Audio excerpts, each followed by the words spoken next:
אנחנו קוראים בתעש כרך א', חלק ב', דף מ"ב, עמוד 42. Bonjour, nous lisons à partir de l'étude des 10 séphirotes, la partie 2, le chapitre 1, dans Orpnimi. Nous commençons l'article 90. והנה נתבהר היטב שיש מקום פנוי בין כל ספירה וספירה דעיגולים, כמידת זין ספירות של הספירה דיושר הנמצאות שם. כי כל 10 ספירות דעיגולים של הספירה דקטר מסבבות רק על ג' ספירות ראשונות דקטר של הקו. אמנם זין הספירות התחתונות דקטר הקו נמשכות למטה מכל 10 ספירות דקטר העיגולים. ואחר כך, שנסתיימו זין ספירות דקטר הללו של הקו, מתחילות לצאת ג' ספירות ראשונות של ספירת החוכמה של הקו, שעליהן מסבבות כל 10 ספירות דספירת חוכמה דעיגולים. הרי שבין בחינה אחרונה של הכתר דעיגולים עד בחינה ראשונה של החוכמה דעיגולים יש מקום פנוי ביניהן. Par la suite, jusqu'à la première Béna des Goulim, il y a un endroit vide entre eux, parce que cet endroit, les 7 séphirotes inférieures du cave sont, et il n'y a pas de Brina des Goulim qui les entoure. Et entre toutes les séphirotes et Okma et Bina, c'est clair, demande Rav. Lisons à nouveau. Il a été clarifié qu'il y a un endroit vide entre chaque séphira d'Igoulim, comme la mesure des 7 séphirotes de la séphira de Yosher qui s'y trouve. Puisque toutes les 10 séphirotes d'Igoulim de la séphira de Keter entourent seulement les 3 premières séphirotes de Keter du cave. Cependant, les 7 séphirotes inférieures du Keter de cave s'étendent plus bas que chaque 10 séphirotes de Keter d'Igoulim. À la fin de ces 7 séphirotes de Keter du cave, les 3 premières séphirotes de Okma du cave commencent à émerger, entourées par les 10 séphirotes de Chokma d'Igoulim.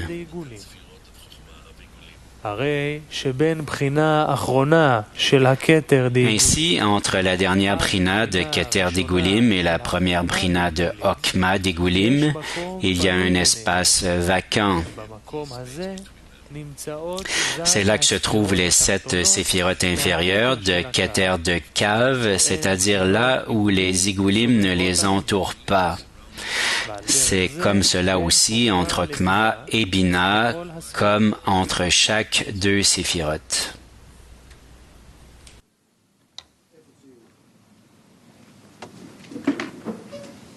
זאת אומרת, זה הכתר. מכאן. C'est-à-dire, dit Rav, ça c'est la Keter. D'ici jusque-là, tout ça c'est Keter. Keter de Keter. Et ça c'est déjà Malchut de Keter. Les 3 premières séphirotes, Keter Okma Bina de Keter. Gar, les 3 supérieurs, appartiennent aux Igoulim, parce que la lumière en elle, le Kli, et la lumière et le Kli d'Igoulim sont près l'un de l'autre. Tandis que le Zat, les 7 inférieurs, ça, ce sont déjà des Kélim, et ils appartiennent pas aux Igoulim, mais au Yosher, à la ligne droite, et par conséquent, il y a 3 séphirotes, et puis une ligne, et puis il y a un Igoul, un cercle, et puis des séphirotes, une ligne, et un cercle. Et c'est comme ça que ça procède. Vous comprenez? Le calcul est très simple. Keter Okma Bina sont garde d'1 degré, Ils viennent d'en haut, ces séphirotes, et c'est pour ça qu'ils appartiennent aux Égoulim. Tandis que Zerenpin et Malchut, qui sont Zat, comme il y a dans 6 dans Zerenpin, et puis il y en a une à Malchut, ça fait 7, et elles sont déjà attribuées à la créature. Nous poursuivons la lecture à l'article 100. Nous devons être très prudents ici afin de ne pas nous embrouiller avec des descriptions imaginaires d'espace et de zones dans le Yosher et l'Igoul, qui pourraient nous enfermer dans de telles notions par un glissement de langue. Au fur et à mesure que nous continuons, vous devriez vous rappeler que tout Ehara, illumination, Ehara droit signifie que la lumière imprègne les kélim qui ont un massar sur Prina Dalet et qu'elle devient ronde en kélim qui n'ont pas de massar sur Prina Dalet. Vous devriez garder à l'esprit que bien qu'il n'y ait pas de massar sur Prina Dalet dans les kélim d'Égoulim, Prina Dalet ne peut toujours pas recevoir de Ehara, d'illumination à partir de là, après Tzimtzum Aleph. Il en est ainsi parce que toute la lumière dans les Égoulim, les cercles, doit venir du Ehara du Cave, qui est une illumination droite, un Ehara droit. Et la lumière du Cave ne brille pas du tout dans Prina Dalet, puisqu'elle provient de la puissance du Massar. Ainsi, l'absence de lumière dans Prina Dalet d'Égoulim n'est pas due aux Kélim, car ils n'ont pas de Massar. C'est plutôt à cause du Tzimtzum Aleph qui les opère. Parce que le Tzimtzum Aleph n'est pas considéré comme un désavantage, les 4 prinotes des Kélim d'Égoulim sont de degré égal, sans aucune différenciation de grand et petit. Au lieu de cela, les ténèbres qui existent dans Prina Dalet viennent de la lumière qui vient du Cave et ne brillent pas là, comme mentionné ci-dessus. Maintenant, vous pouvez comprendre qu'après que, et parce que les Égoulim ont reçu la lumière à travers le Cave, il y a eu une différenciation des grands et des petits dans leur degré, et aussi dans les 10 séphirotes d'Égoulim. Zerenpin est devenu plus grand et plus important que Prina Dalet, à savoir Malchut, parce que Malchut n'a pas la lumière, tandis que Zerenpin a la lumière, étant donné que c'est Prina Gimel.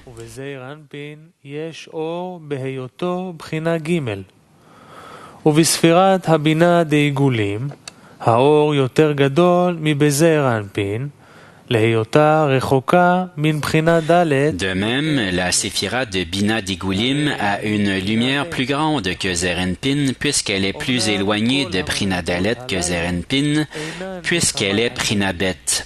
Ainsi, vous devez vous rappeler que tous ces degrés ne sont pas créés par les Kélim, mais par la lumière du Cave qu'ils reçoivent.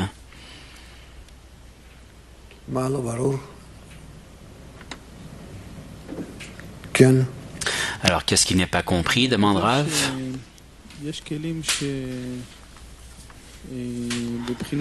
Il écrit qu'il y a des Kélim qui à Prina Dalet avaient un massar et il y en a d'autres des Kélim qui n'avaient pas de massar.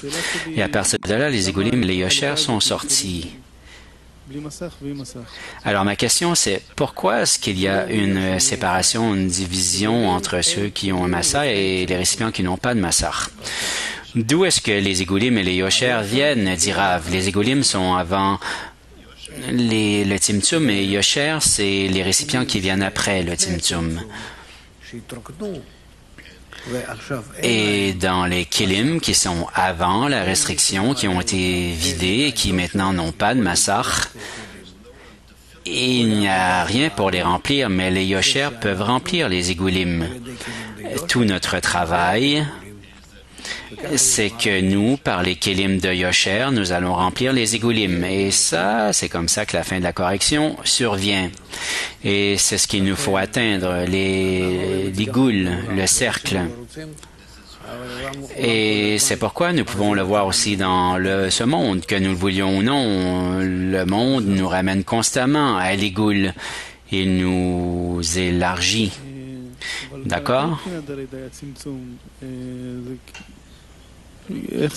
Mais Prina Dalet était entièrement dans le Tzimtzum. Alors comment ça se peut qu'il y ait eu des Kélim avant le Tzimtzum et des Kélim après le Tzimtzum?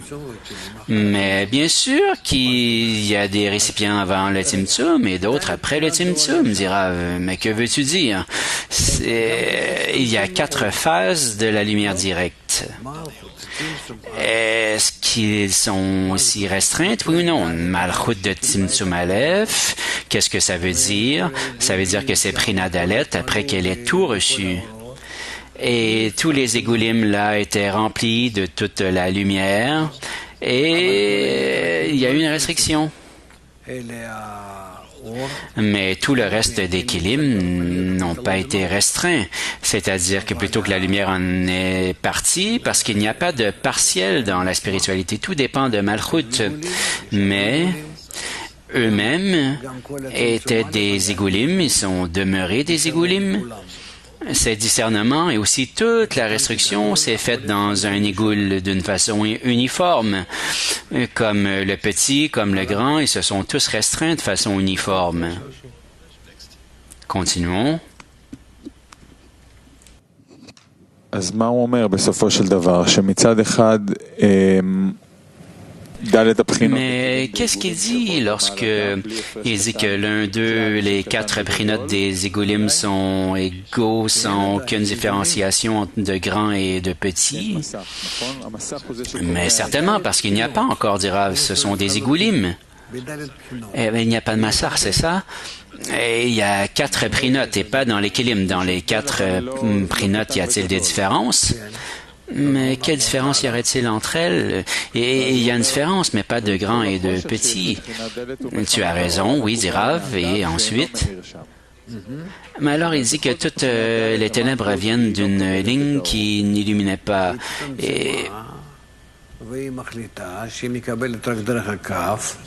Et il y a eu une restriction et elle a décidé qu'elle n'allait recevoir maintenant que jusqu'à cette ligne et par conséquent, son remplissage est limité. Mais ça ne vient pas des 3 prinotes précédentes? Non, on pourrait dire qu'au contraire, que parce qu'elle est remplie à partir du cave, elle a un travail spécial et un certain honneur et une importance qui en découle. Continuons. Article 200 à 300. Il a déjà été expliqué en ce qui concerne les noms des 4 prinotes dont Shoresh, à savoir le désir de donner qui est contenu dans l'or Elyon, la lumière supérieure, que son nom est Keter. Prina Bet s'appelle Bina, Prina Gimel s'appelle Zerenpin, ou les 6 séphirot, Esed, Gevura, Tiferet, Netza, Od, Yesod, et Prina Dalet s'appelle Malchut. Chesed, Gvura, Tiferet, Netzach, Hod, Yesod. ובחינה ד' נקראת מלכות. גם נתבהר שרק בשעה שאנו מדברים. Il a également été expliqué que ce n'est que lorsque nous parlons de la première substance en eux que nous les dénommons par les noms des 4 prinotes et de leur shoresh. Cependant, si ces 4 prinotes sont déjà contenus dans la prinat reshimot, comme elles étaient dans l'olam tzimtzum, elles sont appelées keter, okma, etc. זה הבדל בין בחינות לספירות. הלאה. ועתה נבהר טעם קריאתן בשמות C'est la différence entre les prinotes et les séphirotes, dit Rav. מטעם שאינו מלובש בתוך הכלים של הנאצל. Nous allons maintenant expliquer pourquoi ils sont appelés par ces noms. La Shoresh s'appelle Keter parce qu'elle ne se revêt pas dans les kélim du Netzal, mais l'entoure et le couronne depuis l'extérieur de ses propres kélim. Le mot Keter vient du mot Mesabev, qui entoure. וכבר הגדירו חז"ל היטב את השם הזה, שאמרו, Prina Aleph est appelée Okma parce que la sagesse de la Torah s'étend à partir d'elle et toutes les sortes de sagesse qui existent dans le monde sous leur forme finale. Nos sages ont déjà bien défini ce nom lorsqu'ils disaient qui est sage, celui qui voit le résultat. Cela signifie qu'à première vue, le sage connaît l'issue et les conséquences d'une chose. Cela signifie qu'il voit tous les effets futurs qui en sortiront jusqu'au dernier résultat. שבכל מחלה שמסתכל, הוא רואה על בוריו את כל התוצאות האפשריות להתפשט. Par exemple, lorsque vous dites que le médecin est très sage, cela signifie qu'il peut voir clairement toutes les implications possibles de toute maladie. Ainsi, lorsqu'il examine un remède, il perçoit pleinement toutes les ramifications de ce remède sur le corps du malade. De même, celui qui est sage dans les comportements de la nature voit toutes les implications d'un certain être naturel quand il se connecte à la réalité générale. C'est la même chose dans tous les autres types de sagesse. Il s'avère que le sens et la définition du terme sage ou sagesse se réfèrent uniquement à la capacité de connaître le résultat de chaque détail et de chaque élément dans la réalité jusqu'au dernier résultat. ומכאן תדע גם את ההגדרה הנאמנה של השם בינה. De là, vous pouvez également apprendre à connaître la vraie signification du nom Bina.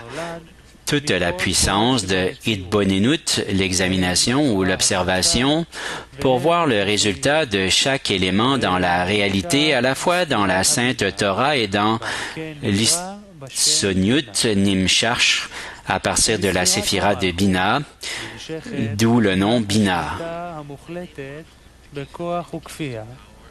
Le nom de Malchut indique le pouvoir d'autorité et de coercition qui en découle, un peu comme on craint le roi, d'où son nom Malchut, royaume.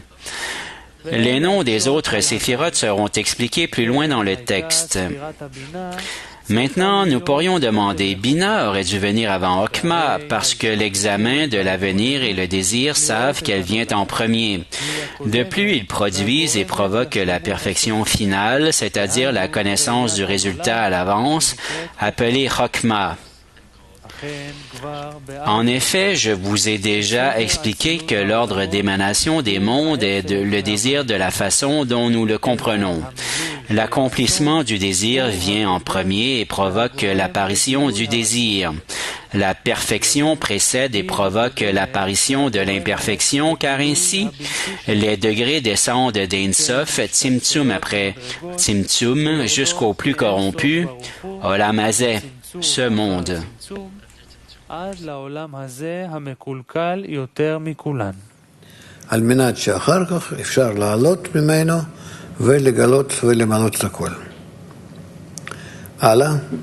Alors plus tard, nous allons pouvoir nous élever à partir de là et tout révéler, précise Rav.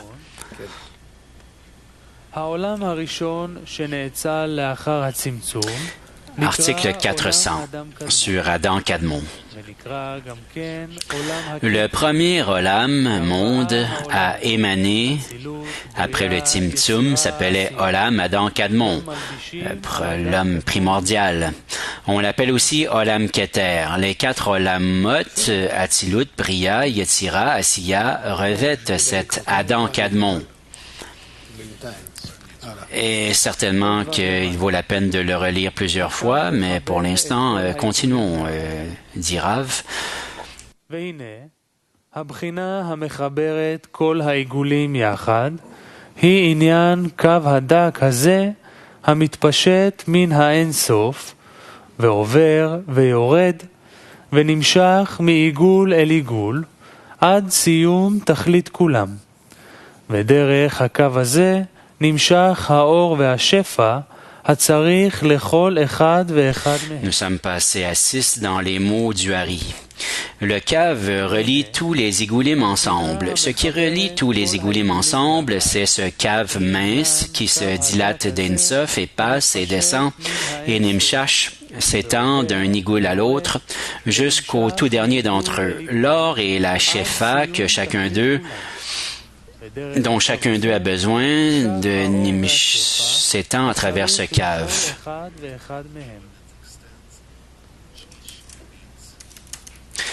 Or pnimi.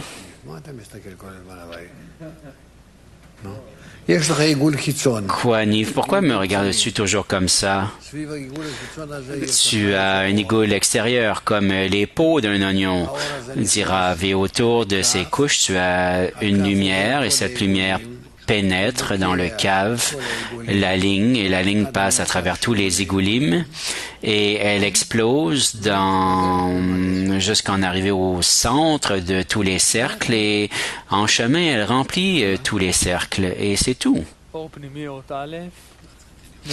Et nous continuons.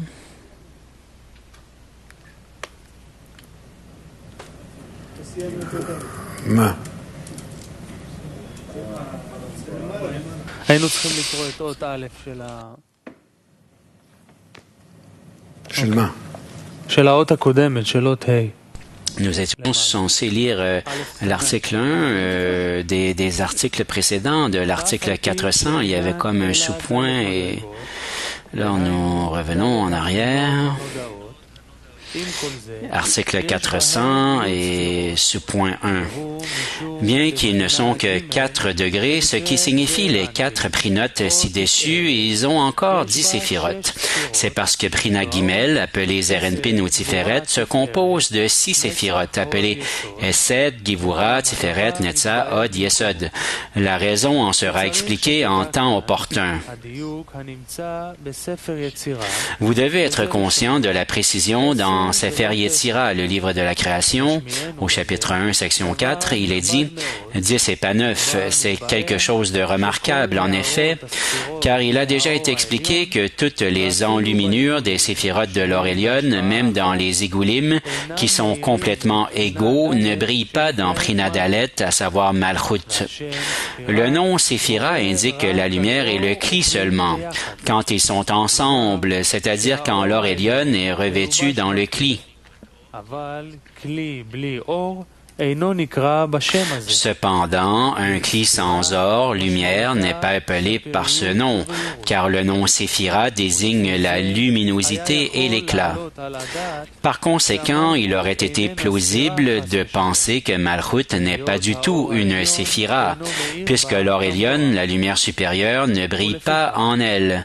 Pour cette raison, l'auteur du Sefer Yetzira, du livre de la création, indique et déclare précisément elles sont 10 séphirotes et pas 9, parce que Malchut est aussi considéré comme une séphira.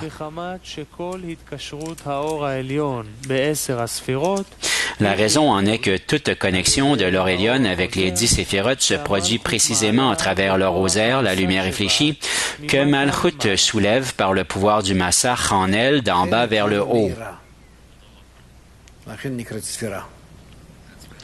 Et c'est pour ça qu'en apparence, ça illumine et c'est appelé une séphira qui vient de saphir. La raison en est que toute connexion de l'Orelion avec les 10 séphirotes se produit précisément à travers le rosaire que Malchut soulève par le pouvoir du Massach en elle, d'en bas vers le haut. Ainsi, c'est tout à fait le contraire. Malchut est la plus notable des 10 séphirotes, car sans elle, la lumière ne se connecterait pas avec les 9 séphirotes supérieures. Pour cette raison, Malchut est considéré comme étant toute la lumière. Tout le monde est calme, dira. Oui, vas-y, Niv.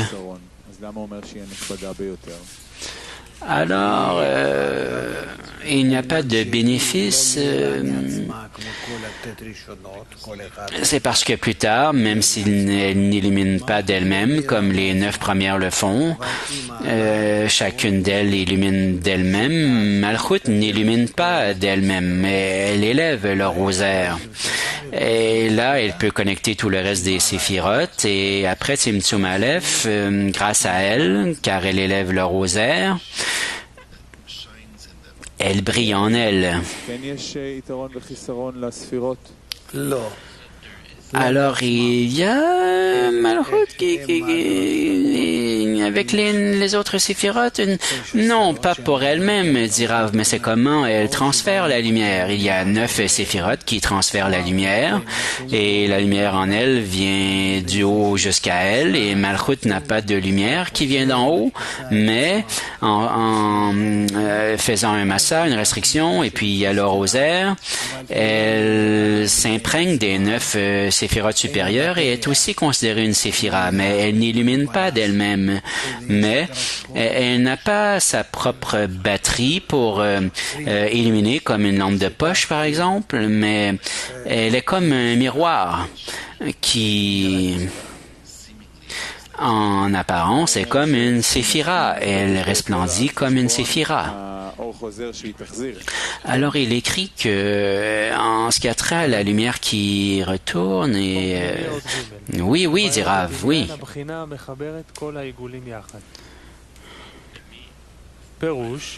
Alors, nous passons maintenant à l'orpnimi de l'article 6 dans les mots du Rav. Vous avez déjà appris qu'il y a un espace vacant et une interruption entre chaque séphira dans les 10 séphirotes d'Egoulim. L'importance de cet espace est égale à la taille des 7 séphirotes du Ehara de Yosher dans cette séphira. L'illumination de Yosher de la ligne dans cette séphira. Cependant, il n'y a pas de poste à pourvoir dans les 10 séphirotes du cave. Il commence à Ein Sof et s'étend jusqu'au point médian, qui est Prinadalet appelé Malchut, le point le plus bas.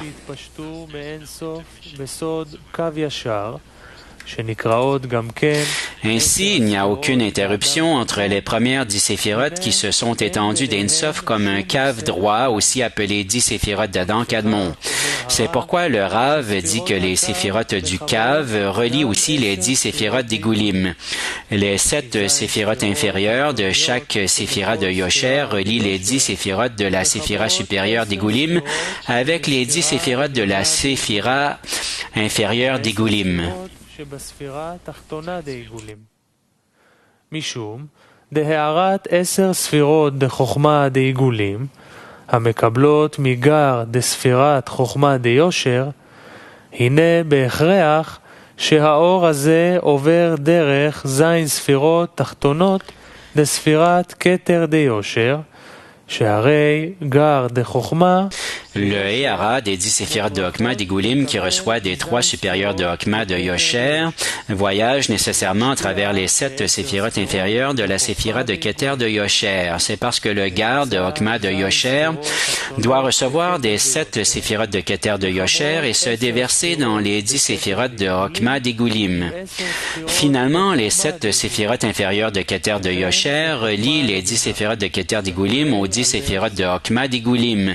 Le même comportement s'applique entre Hokma et Bina et ainsi de suite. פירוש, כי ב10 הספירות דעיגולים כבר ידעת שיש הפסק ומקום פנוי בין ספירה לספירה, דהיינו כמידת זין ספירות. Nous relisons l'article 3 dans Orpnimi. Vous avez déjà appris qu'il y a un espace vacant et une interruption entre chaque séphira dans les 10 séphirotes d'Egoulim. L'importance de cet espace est égale à la taille des 7 séphirotes du Ehara de Yosher dans cette séphira. Cependant, il n'y a pas de poste à pourvoir dans les 10 séphirotes du cave. Il commence à Ein Sof et s'étend jusqu'au point médian qui est Prina Dalet appelé Malchut, le point le plus bas. שנקראות גם כן 10 הספירות דאדם קדמון, הנה אין ביניהן שום הפסק כלל. ולפיכך אומר הרב, שספירות הקו מחברות גם כן 10 ספירות. Ainsi, il n'y a aucune interruption dans les premières 10 séphirotes qui se sont étendues d'Ein Sof comme un cave droit, aussi appelé 10 séphirotes d'Adam, Kadmon. C'est pourquoi le Rav dit que les séphirotes du cave relient aussi les 10 séphirotes des Goulim. Les 7 séphirotes inférieures de chaque séphira de Yosher relient les 10 séphirotes de la séphira supérieure des Goulim avec les 10 séphirotes de la séphira inférieure des Goulim. Le Ehara des 10 séphirotes de Hokma des Goulim, qui reçoit des 3 supérieurs de Hokma de Yosher, voyage nécessairement à travers les 7 séphirotes inférieures de la séphira de Keter de Yosher. C'est parce que le garde de Hokma de Yosher doit recevoir des 7 séphirotes de Keter de Yosher et se déverser dans les 10 séphirotes de Hokma des Goulim. Finalement, les 7 séphirotes inférieures de Keter de Yosher relient les 10 séphirotes de Keter des Goulim aux 10 séphirotes de Hokma des Goulim. Le même comportement s'applique entre Hokma et Bina, et ainsi de suite. מחוכמה לבינה, וכולי על דרך זה. בסדר? מה? D'accord, qu'y a-t-il? Demande Rav. Nous avons aussi de telles choses dans le corps humain, dit Rav. Il y a un igoul, un cercle, et j'ai déjà dessiné tout ça. Il y a Keter Hokma, 2 cercles, et entre eux, il y a un Yosher. Et alors, il y a Zad de Yosher, qui connecte les séphirotes de Keter des Goulim aux séphirotes de Hokma des Goulim. Et en bref, Yosher, la ligne droite, connecte les cercles. Si nous n'avions de Yosher, il n'y aurait pas de ligne droite dans les Goulim. Alors, il connecte les Igoulim, mais il est écrit qu'il n'y a pas de connexion entre les Igoulim. Oui, parce qu'il y a une frontière entre les Igoulim. Tu vois, il y a un Igoul et puis un autre. Est-ce qu'ils se rencontrent à quelque part? Mais chaque séphira est un Igoul et c'est pour ça que nous les... Oui, dit Rav, il y a une ligne qui... La ligne passe à travers eux, dit Rav. Et les connecte? Oui, elle les connecte parce qu'elle passe à travers chacun d'eux et les remplit tous. Ce n'est pas simple, nous allons apprendre comment ça arrive, mais il y a les Igoulim et les Yosher, tout genre de Kélim que nous avons tout ensemble dans le système. Mais alors, ça se remplit maintenant de quelque chose et plus tard nous le verrons. Ne sois pas si intelligent, dit Rav. Maintenant, nous lisons ce que nous lisons maintenant. Yosher, une ligne droite qui connecte entre les Igoulim, les cercles et c'est tout. C'est ça que nous avons devant les yeux. Mais pourquoi écrit-il autant? Parce que, à tout le moins, pour que tu puisses comprendre qu'il a écrit que les Yosher connectent les Igoulim.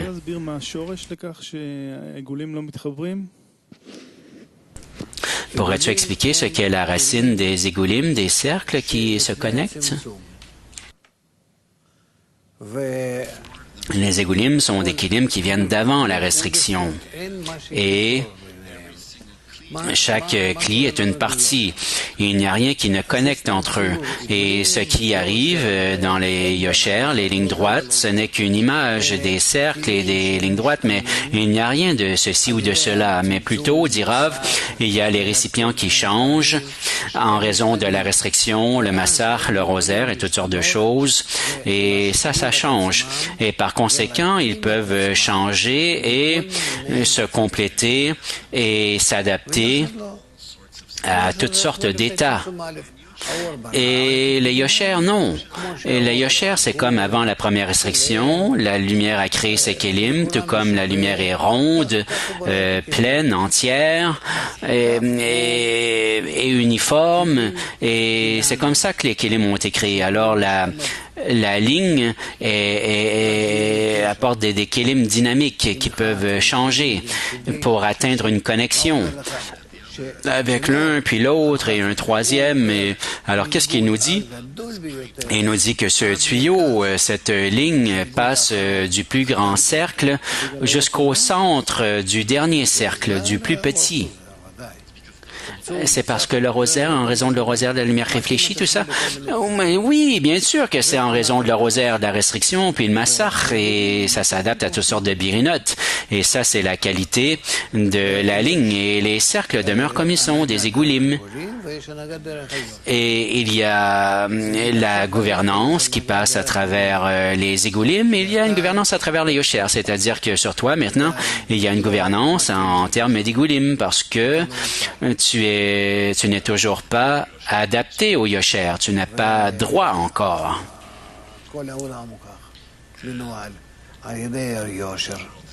Alors tout le monde est comme ça, et géré de cette façon. Alors il y a quelque chose de spécial comme Niv, disons, et quelques autres qui sont gérés comme par le yosher. Mais le monde entier est un igoul. Tout est igoulim, des cercles, et nous allons voir les interactions entre eux. C'est très intéressant, et nous ne parlons pas beaucoup des igoulim, mais parce que nous aspirons tous au yosher, à la ligne droite. Alors nous allons avoir une restriction, un massar, le rosaire, et nous allons commencer à travailler avec le massar afin de donner, et nous sommes déjà dans le yosher, et par conséquent, le yosher, c'est ça qui importe à nos yeux, et les igoulim,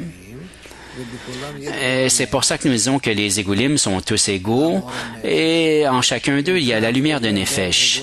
Et pourquoi la lumière de Nefesh? Si le cave passe à travers les égoulim et remplit les égoulim, et que dans le cave, disons qu'il y a la lumière de Yechida et de Haya qui remplissent les égoulim, et alors il y a les lumières qui remplissent les égoulim avec la lumière qu'ils avaient. Mais la forme de la réception de la lumière dans les égoulim est la lumière de Nefesh, parce qu'il n'opère pas afin d'attirer, de travailler, mais plutôt sans avoir de désir, sans une volonté, une envie, ou sans aviut et de désir de possibilité de surmonter. C'est pourquoi toute la lumière des égoulim s'appelle une lumière de Nefesh. Continuons. Nous passons à l'article 40, ou plutôt 4. Le cave, qui est un Ehara de Yosher, semble traverser le gagot des égoulim, le plafond des égoulim, et passer à travers les égoulim, descendre et s'étendre vers le bas jusqu'au sium, ce qui signifie jusqu'au point médian. Cependant, il ne s'agit certainement pas d'un lieu et d'une zone. Pour comprendre cela, nous devons savoir qu'il n'y a pas d'occurrence de lumière dans les olamotes, supérieures ou inférieures, qui ne s'étendent pas d'Insof au-dessus du Tzimtzum. La lumière doit descendre et passer par tous les degrés et les olamotes qui se situent entre Insof au-dessus du Tzimtzum et l'olam où se trouve le receveur de la lumière. Vous savez déjà qu'il n'y a pas d'absence dans le spirituel. Ainsi, il est impossible de dire que cette apparence, c'est-à-dire la lumière renouvelée qui descend à travers les degrés, devient absente du premier degré quand elle se déplace vers le prochain et devient absente du second quand elle part vers le troisième, comme le font les objets corporels quand ils se déplacent d'un endroit à l'autre.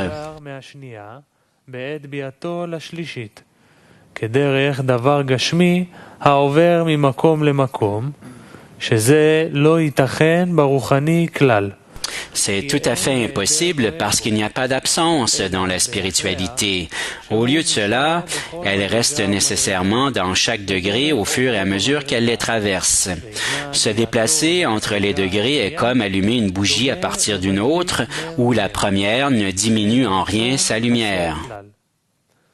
באופן שגילוי האור הבא לאיזו מדרגה שבעולם העשייה זכו בו מקודם כל המדרגות שבעולמות.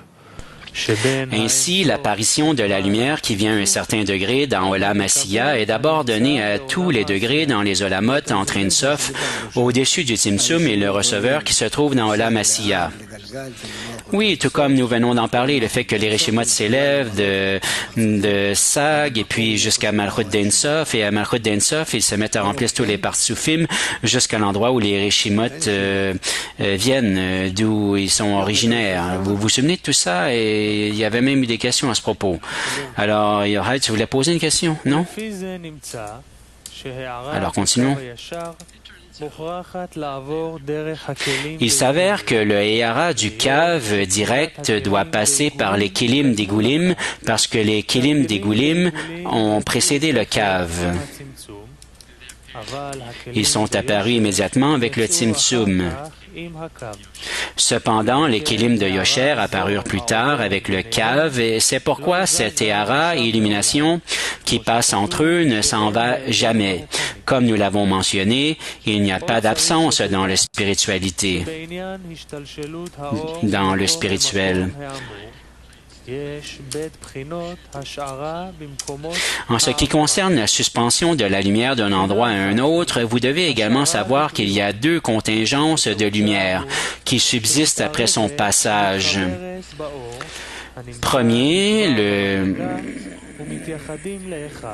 une première contingence, séjour permanent. Cela signifie qu'ils se mélangent et se connectent avec la lumière qui est déjà dans le degré, et ils deviennent un. Ils se ressemblent comme s'ils étaient toujours un. Deuxième contingence, il y a un autre imprévu appelé séjour de passage. Cela signifie qu'ils ne se mêlent pas et ne s'unissent pas à la lumière locale pour devenir un. Au lieu de cela, il y reste désigné comme une instance séparée.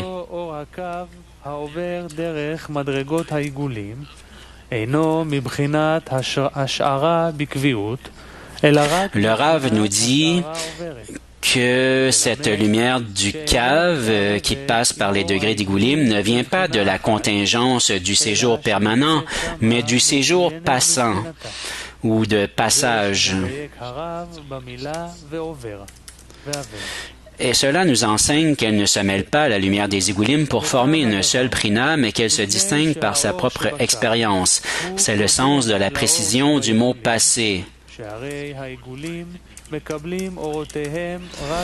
La raison en est que la lumière dans le cave vient avant la lumière dans les Igoulim, car les Igoulim ne reçoivent là. Ça, c'est avant la première restriction, précise Rav. Car les Igoulim ne reçoivent leur lumière que de la lumière du cave. C'est pourquoi la lumière du cave est beaucoup plus importante que la lumière des Igoulim, et c'est pourquoi elle ne se mêle pas à la lumière des Igoulim.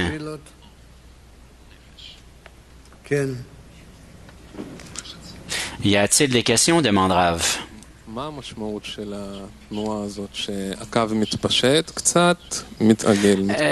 C'est quoi l'importance de ce mouvement que la lumière étend et ça passe par ainsi de suite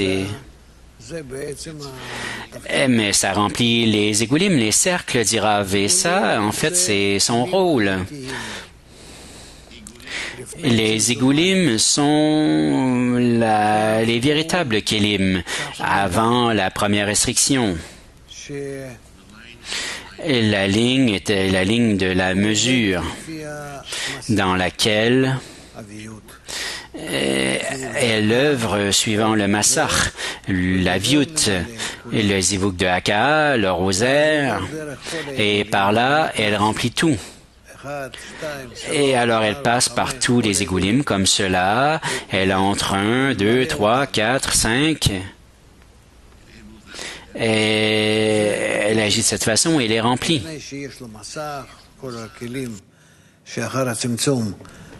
Ça, c'est son rôle, parce que le massa a tous les rôles avec lesquels elle peut travailler, avec le Tzimtzum, et les Kélim ne peuvent pas travailler avec leurs Kélim. Ils reçoivent d'une façon passive ce que la ligne fait. Et nous allons parler en profondeur comment la lumière s'adapte aux Igoulim, comment elle change, qu'elle pénètre l'Igoul, elle le remplit, elle émerge ensuite de l'Igoul jusqu'au prochain Igoul. Et il y a plusieurs choses à l'œuvre ici. Mais ça, c'est la nature. Les Igoulim et les Yosher, ce sont tous des Kélim, et aussi dans leur corps et dans l'univers et ainsi de suite, et dans le monde spirituel. Tout est Igoulim et Yosher, des cercles et des lignes. Mais pourquoi les cercles ne peuvent pas être remplis après la restriction? Pourquoi est-ce que les cercles ne peuvent pas être remplis? Ils peuvent être remplis, mais seulement par la ligne, dit Rav. Et Et ils peuvent n'être remplis que par la ligne et la lumière de Nefesh, c'est-à-dire en lui donnant de la vitalité. Elle lui donne de la vitalité. Elles peuvent être remplies par de Nerenhai, un Nefesh, Roa, Neshama, Aya, Yachida, mais la forme de remplissage, c'est ce que nous appelons le Nefesh, c'est-à-dire que ce qu'il donne, je le reçois, parce que je n'ai pas de massar, je n'ai rien, mais alors, peu importe ce qui entre, ça entre. Et le cave, la lumière s'adapte à l'égoule afin de remplir l'égoule. Mais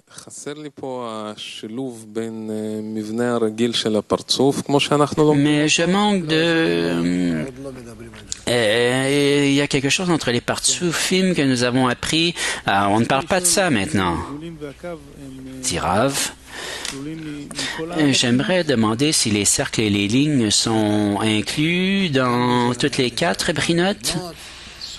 Certainement, dit Rav, à la fois ceci et cela, les mêmes brinotes, mais la question c'est de quelle façon est-ce qu'ils travaillent. Alors les igulim n'ont pas de restrictions ou de massar ou de rosaire, et c'est pour ça qu'ils demeurent passifs. Et alors il n'y a que les lignes qui passent à travers eux qui puissent les remplir. Mais pourquoi est-ce que les lignes, nous voyons qu'il y a une ligne et puis ensuite ça arrête et puis la même chose à l'opposé, qu'il n'y a pas de fin. Mais pourquoi les igoulim arrêtent ce processus? Mais c'est comme ça qu'ils sont construits avant même la restriction, dit Rav. Chaque igoul existe de lui-même parce que chaque igoul a ses propres qualités qui sont différentes. Chokma et Bina, Bina et Zerenpin.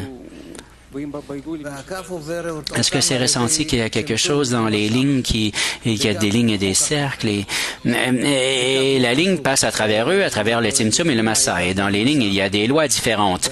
Une ligne, ce n'est pas important ce qui arrive à l'intérieur tant qu'elle a le Massar. Et alors ensuite, elle s'adapte à tout. Alors, si j'ai la force, je m'adapte à ceci et à cela, puis à ceci. Tandis que dans les égoulim, nous n'avons qu'une qualité. Alors, si nous avons Chokma, nous avons l'égoul de Bina, qui est opposé l'un à l'autre. Mais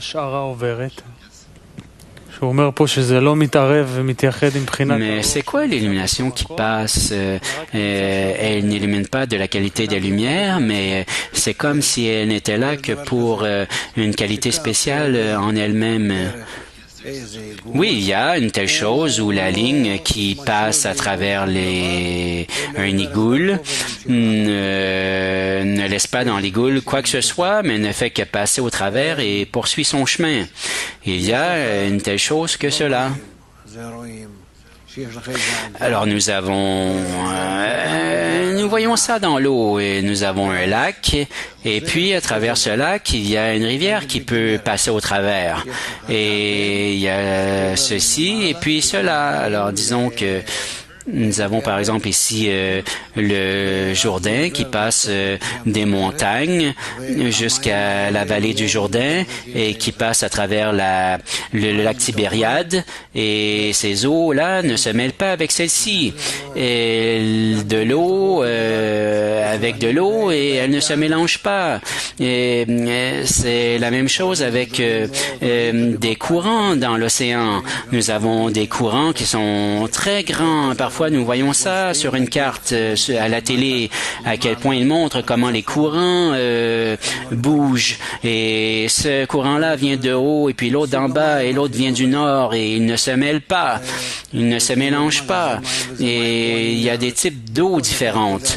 Et c'est comme si ça, c'est de l'eau, puis de l'eau, mais c'est comme dans une coupe, on peut les mélanger, mais pas dans la nature.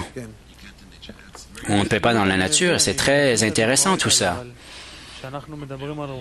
Mais dans la corporalité, je comprends, mais il y a aussi d'autres exemples. Mais lorsque nous parlons de la spiritualité, il y a l'équivalence de forme, et ça, je comprends pas. Comment est-ce que ça peut passer au même endroit et ils ne se touchent pas les uns les autres?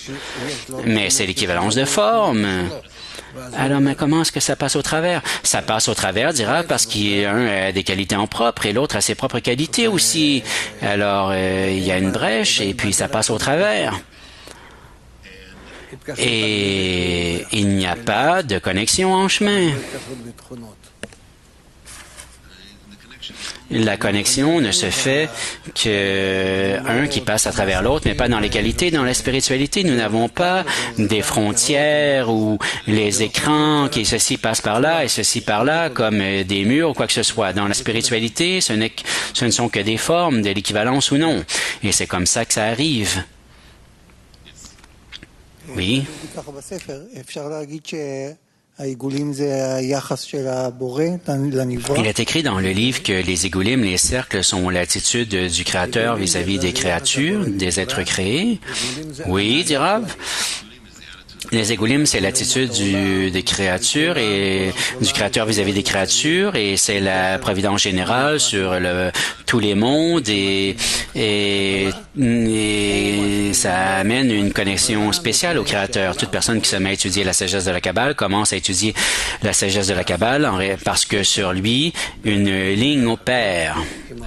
Et là, il a une connexion à travers l'étude au Créateur, même s'il ne le sait pas, qu'il ne le reconnaît pas, qu'il ne le comprend pas. Mais c'est comme ça que ça débute. Les égoulim et les yosher peuvent également être remplis suivant une personne, et on peut voir si elle appartient soit aux égoulim, soit aux yosher. Et ceux qui appartiennent aux égoulim sont appelés nefesh, les bêtes, et ceux qui sont dans la ligne sont appelés ruach, Adam. Ils s'élèvent et les bêtes descendent. Mais les nekuvot, les femelles, ce sont des égoulim? Non, dit Rav. Les femelles et les mâles, c'est relatif au fait de recevoir et de donner dans le yosher. Le fait que les égoulim n'opèrent pas sans massach, ça ne les rend pas femelles. C'est simplement comme ça que la nature est. Y a-t-il une hiérarchie dans les égoulim? De grands cercles et de petits cercles, dit Rav. C'est-à-dire que Dalet, Gimel, Shoresh et Aleph est comme les 4 phases de la lumière directe. Il y a des égoulim. Et là vient la restriction, le rosaire, le cave, et ça c'est déjà un yosher. Mais après la première restriction, est-ce qu'il y a un changement suivant la hiérarchie des égoulim? C'est ça que je voulais savoir. La hiérarchie et les cercles apparaissent par le fait que la lumière les remplit. Ils sont complètement passifs, mais la lumière doit remplir les cercles. Alors tout notre travail, c'est de nous mettre comme dans le style, nous adapter au style de la ligne, aux endroits des cercles.